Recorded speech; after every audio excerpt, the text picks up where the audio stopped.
오늘 우리에게 주시는 하나님의 말씀은 마태복음 5장 38절에서 42절까지 말씀입니다.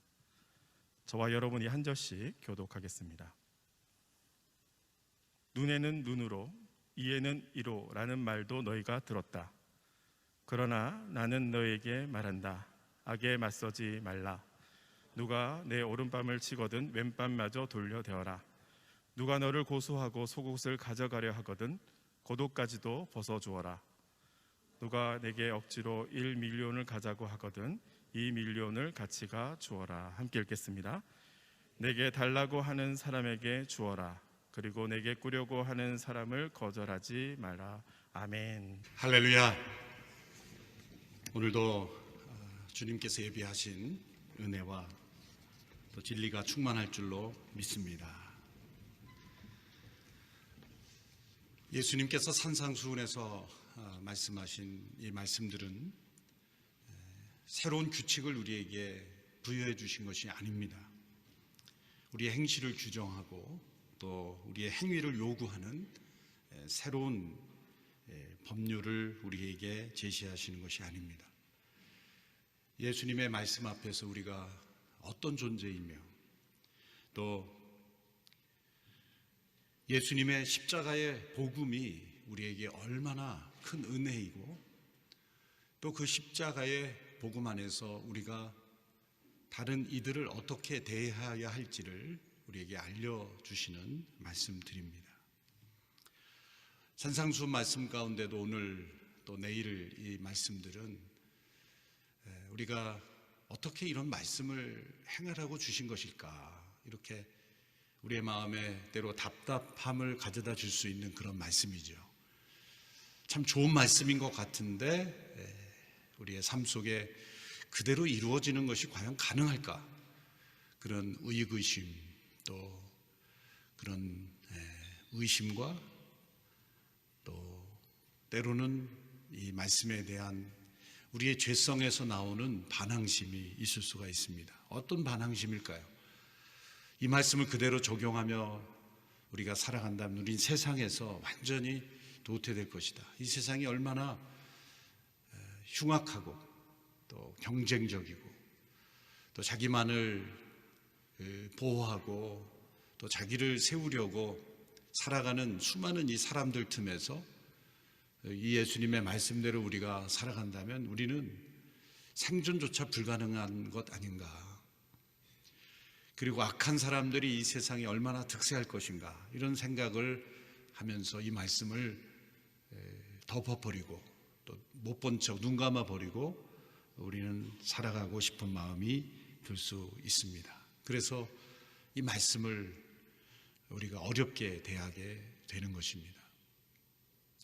그러나 예수님의 이 말씀 앞에서 우리는 우리 자신이 익숙한 이 세상의 방식에 얼마나 우리가 의지하고 살아가는가.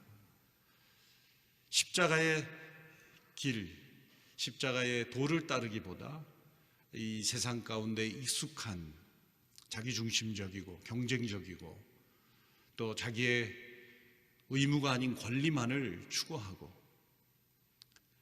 자기만을 보호하려고 하는 그런 이 세상의 방식에 우리가 얼마나 익숙한지를 우리는 바라봐야 합니다. 오늘 말씀에 예수님께서 과거의 율법에 대한 사람들의 오해를 또 교정하시는 한 구절을 떠올리십니다. 그래서 38절의 말씀이죠. 눈에는 눈으로, 이에는 이로라는 말로 너희가 들었다. 눈에는 눈, 이에는 이. 사람들이 이 말씀을 언제 떠올립니까? 복수를 강조하고 복수의 권리를 말할 때 눈에는 눈이다, 이에는 이다, 이렇게 말씀합니다. 출애굽기 21장 23절에서 24절에서 언급된 말씀이죠. 생명은 생명으로, 눈은 눈으로, 이는 이로, 손은 손으로, 발은 발로, 데운 것은 데움으로, 상하게 한 것은 상함으로, 때린 것은 때림으로 갚을지니라. 이 말씀을 문자적으로 보면 복수를 보장하고 또 권장하는 말씀처럼 보입니다. 그러나 이 말씀은 개인적인 보복을 지지해주고 정당화하는 말씀이 아닙니다. 이것은 객관적인 일종의 민법처럼 당시 사회에서 개인 간의 어떠한 피해를 입을 경우에 개인이 그 피해에 대한 복수를 하지 않고 오늘날의 어떤 공권력, 국가의 법적인 기능을 통해서 정당하게 대가를 치르도록 하는 그런 공적인 법이었습니다. 그리고 이 법은 또한 개인적인 모든 원한 관계를 개인적인 복수에 맡겨둔다면 우리 인간관계가 얼마나 파괴적이고 무섭게 변할 것인가를 아시고 그것을 억제해 주는 말씀이죠. 여기 보면 눈에는 눈, 이에는 이 이렇게 복수를 권장하는 것 같지만 사람들은 자신의 눈이나 자신의 이, 자신의 손과 발이 만일 누군가로부터 상함을 받았다면 그 복수심 때문에 한 눈이 상함을 받으면 두 눈을 해치게 되는 그런 이 복수의 마음은 불일 듯 일어나기 때문에 사건이 점점점 커지는 거죠.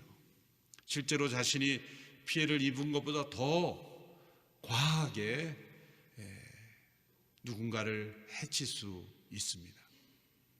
구약의 이 창세기에 나타난 이 살인 사건이나 그런 혹은 전쟁의 그 실마리를 보면 대개 다 과도한 개인적인 이 복수심 때문에 실제보다 더 크게 복수함으로써 사람들의 생명이 죽임당하고 또 이 세상이 죄악으로 가득한 피와 보복으로 가득한 세상으로 변화되어 갔던 것을 볼 수가 있습니다.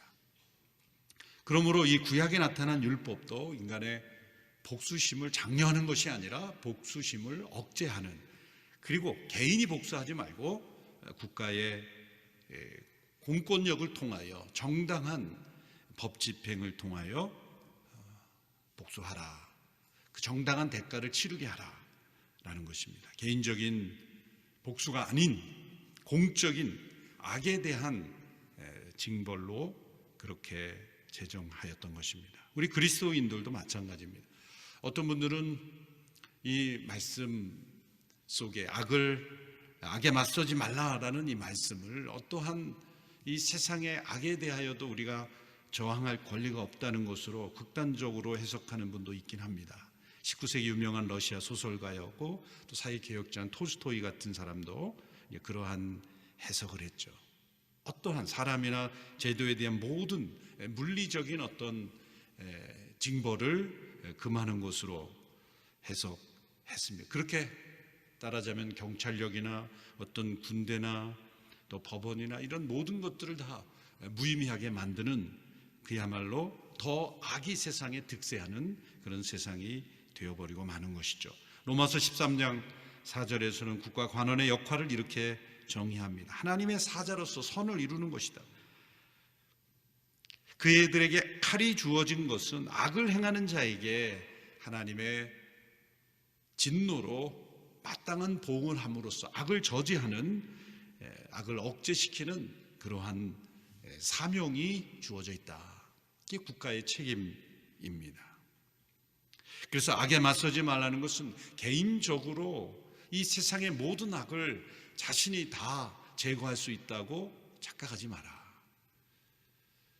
그래서 자신이 이 세상의 악을 징벌하려고 복수를 하고 살인을 하고 또 원수를 갚는 그런 일들로 인해서 오히려 더 큰 악을 행하게 되는 그런 일들을 막기 위해서 이 법이 제정된 것입니다. 그러나 예수님께서는 이제 그러한 법의 차원과 또 다른 차원에서 우리의 관계 속에 일어나는 때로 모욕을 받고 때로는 강탈을 당하고 때로는 이 폭정에 시달리고 이러한 일들을 우리가 어떻게 대할 것인가에 대해서 예수님께서 말씀하셨습니다. 네 가지 예를 드셨죠. 첫 번째, 오른 뺨을 맞거든 치거든 왼 뺨마저 돌려대어라. 당시에 뺨을 때린다. 오늘날에도 마찬가지죠. 뺨을 때리는 것만큼 상대방에게 모욕을 주는 그런 행동이 없습니다. 오늘날에는 이 침을 뱉는 것과 같은 그러한 모욕을 주는 것이죠.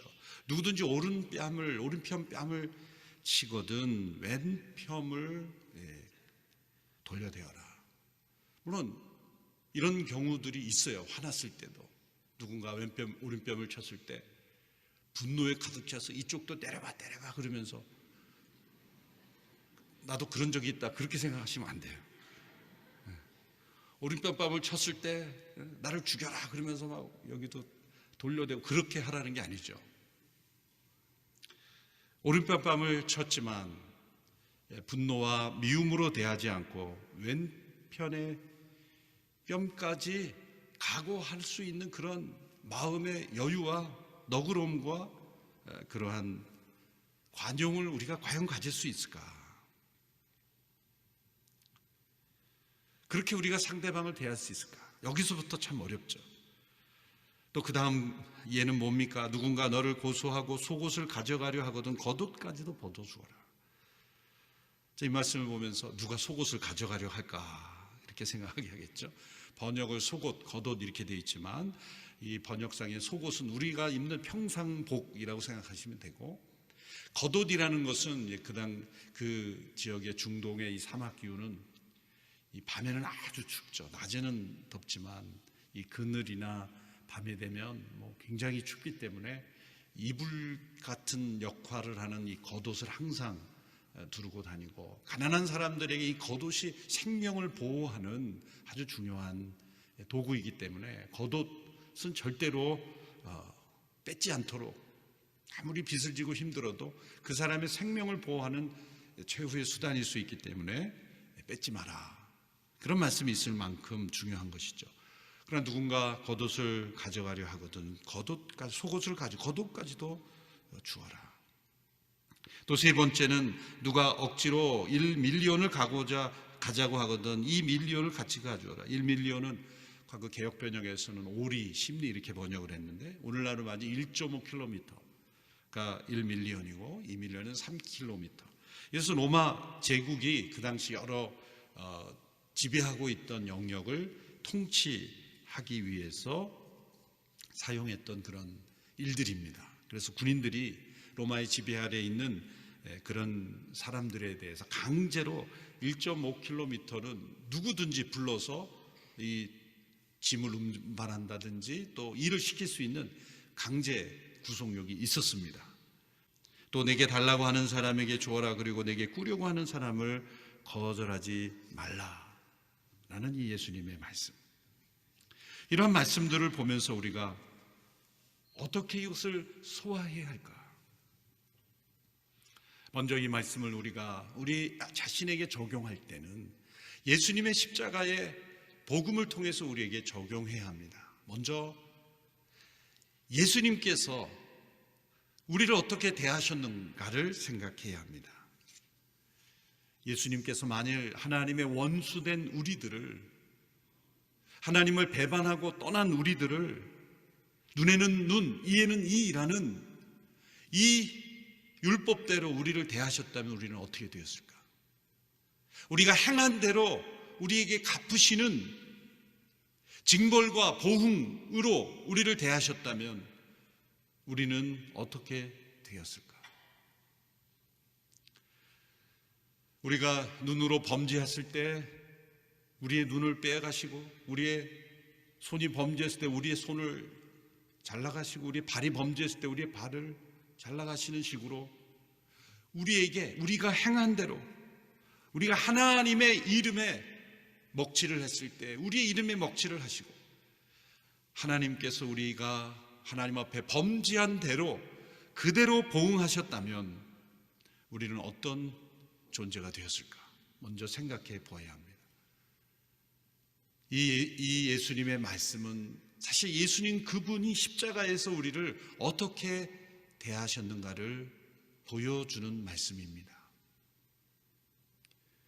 불법적인 방법과 또 불의한 이들이 의로운 분을 재판에 넘겨 수치와 조롱으로 뺨을 때리고, 뺨만 때렸겠습니다. 수없이 뺨을 때리고 조롱하며 가시면류관을 예수님께 쓰였을 때 예수님께서 받으신 그 수치와 모욕, 조롱과 고통을 예수님이 직접 그들에게 갚으실 수 있었습니다. 베드로가 흥분해서 예수님을 잡으러 오는 이들에 대항하여 칼을 가지고 대제사장의 종 말고의 귀를 쳤죠. 예수님이 말씀하셨습니다. 내가 12영이나 되는 천군 천사를 불러서 저들을 망하게 할 수 없는 줄 아느냐. 천군 천사와 하늘의 능력으로 그들에 대하여 그들이 예수님께 퍼붓는 그런 수치와 조롱, 모욕, 그런 폭력적인 모든 일에 대하여 그대로 복수하시고 보응하셨다면, 한편으로는 하나님의 능력이 나타났다고 사람들은 생각할 거예요. 그러나 하나님의 능력으로 복수는 이루어졌지만 하나님의 구원의 역사는 이루어질 수 없었던 것이죠. 제가 몇 차례 그런 십자가의 복음을 설명할 때 예로 든 적이 있습니다. 십자가에 못 박혀 계신 예수님께 내가 만일 메시아든 내려오라, 내려오라, 내려와 보라 계속 그랬죠. 근데 만일 예수님께서 그 인내와 사랑으로 그 모든 모욕과 수치, 그 폭력을 견디시다 우리처럼 그냥 욱하고 터져 나오신 거죠. 이것들이 보자 하니까 더 이상은 못 참겠다. 갑자기 십자가에서 못 박힌 손이 우두둑 못이 튀어나오면서 밑에 내려오셔서 그 무거운 십자가를 뽑아 드시고 휘두르셔서 제압을 하셨다면 통쾌하죠.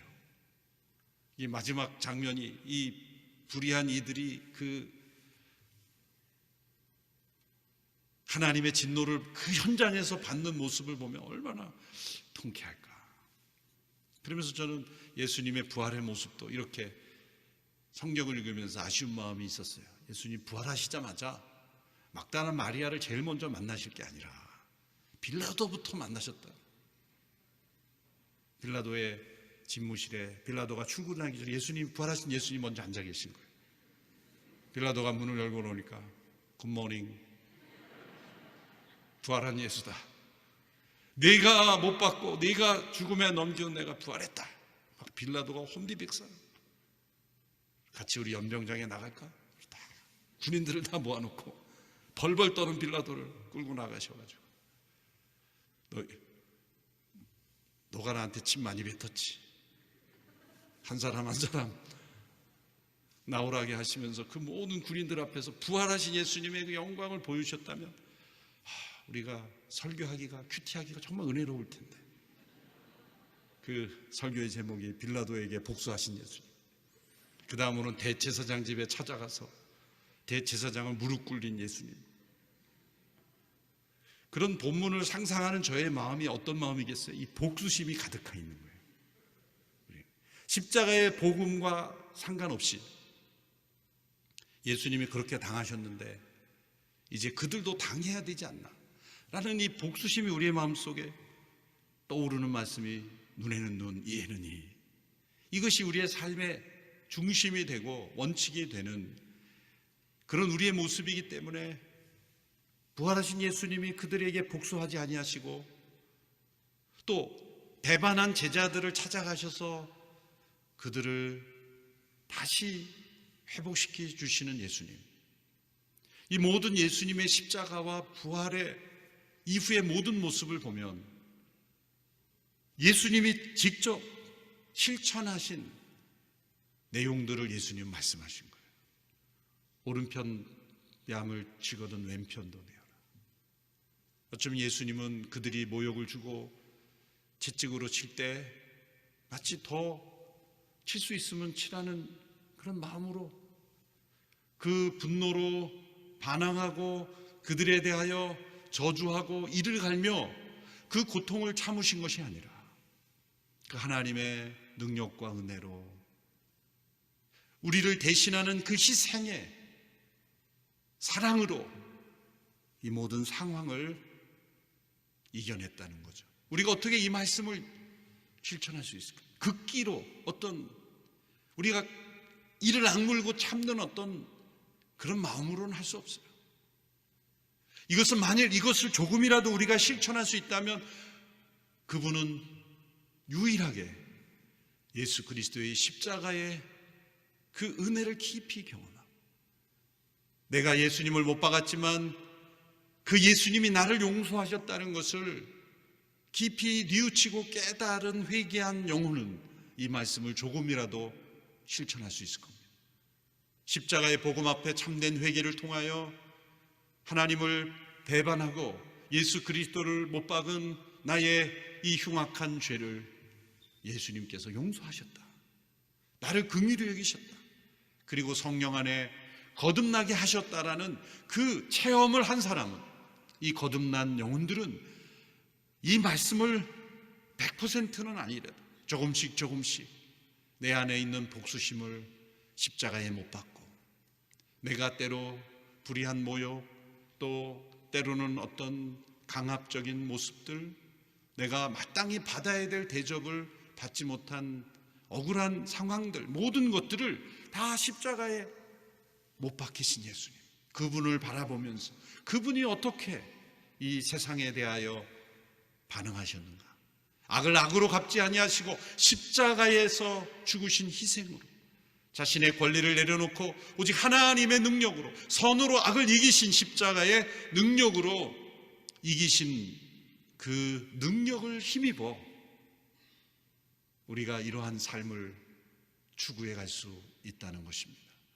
예수님은 비현실적인 몽상가처럼 도무지 우리의 삶 속에 일어날 수 없는 그런 일들을 말씀하지 않으셨습니다. 이러한 생활 속에 일어날 수 있는 여러 일들 가운데 세상에 억울하지, 한 번도 억울해 본 적이 없는 사람은 한 번도 없을 거예요. 그러나 그런 상황 속에서 우리가 어떤 마음으로, 복수심에 불타는 마음으로 살아가는가, 아니면 십자가의 진리를 붙잡고 살아가는가, 그것을 예수님이 말씀하십니다. 이 말씀 속에서 십자가의 복음을 발견하고 이 말씀을 붙잡고 십자가의 능력을 체험하는 우리 모두가 될 수 있게 되기를 축원합니다. 오늘 말씀을 기억하면서 함께 기도하기를 원합니다. 우리 두 가지 기도 제목으로 함께 기도하겠습니다. 먼저는 하나님, 보복이 아닌 더 큰 사랑으로 사랑하신 예수님의 십자가 사랑이 나를 위한 사랑인 것을 온전히 깨닫게 하여 주시옵소서. 사랑을 입어야 사랑을 할 수 있음을 믿습니다. 먼저는 우리가 누군가를 사랑하고 또한 오른뺨을 맞으면 왼뺨도 될 수 있는 사랑을 하기 위해선 먼저 우리가 십자가의 사랑을 경험해야 함을 고백합니다. 베풀어 주신 놀라운 사랑에 감사하고 감격하는 삶이 될 수 있도록 십자가의 사랑을 내가 먼저 깨닫고 그 깨달은 은혜 가운데 사랑하는 삶이 될 수 있도록 함께 십자가의 사랑을 바라보며 나를 향한 기도로 나아가도록 하겠습니다. 함께 기도하겠습니다. 살아계신 아버지 하나님, 오늘도 귀한 말씀을 허락해 주심에 감사합니다. 오른뺨을 맞으면 왼뺨을 댈 수 있는 그 진정한 관용과 넓은 마음, 그 사랑은 우리가 먼저 예수 그리스도의 십자가의 사랑을 경험해야 할 수 있는 모습인 것임을 고백합니다. 하나님, 내 안에 채워진 사랑 없이 어떻게 누군가를 사랑할 수 있겠습니까? 십자가의 그 놀라운 사랑, 그 은혜의 사랑을 우리가 깊이 있게 깨달을 수 있도록 인도하여 주옵시고, 이것이 그 누가 아닌 나를 향한 하나님의 사랑인 것임을 깊이 있게 깨닫고 그 사랑을 은혜 가운데 누리는 우리 모두가 될 수 있도록 인도하여 주시옵소서. 먼저는 우리 자신이 이 십자가의 사랑을 경험하게 하여 주시옵소서. 머리로만 아는 사랑이 아니라 가슴 깊이 새겨진 사랑, 또한 우리의 삶을 통하여서 깨달아진 이 은혜의 사랑이 될 수 있도록 주여 베풀어 주신 놀라운 사랑에 감사하고 감격하는 사람이 될 수 있도록 주님께서 은혜를 베풀어 주시고 인도하여 주시옵소서. 나를 향한 십자가의 사랑, 나를 죽기까지 사랑하신 하나님의 사랑을 깊이 있게 받아들이고 깨닫는 그 은혜가 우리 안에 충만하게 하셔서 그 사랑을 가지고 우리 역시도 예수님 닮은 사랑을 할 수 있도록 은혜를 베풀어 주시옵소서.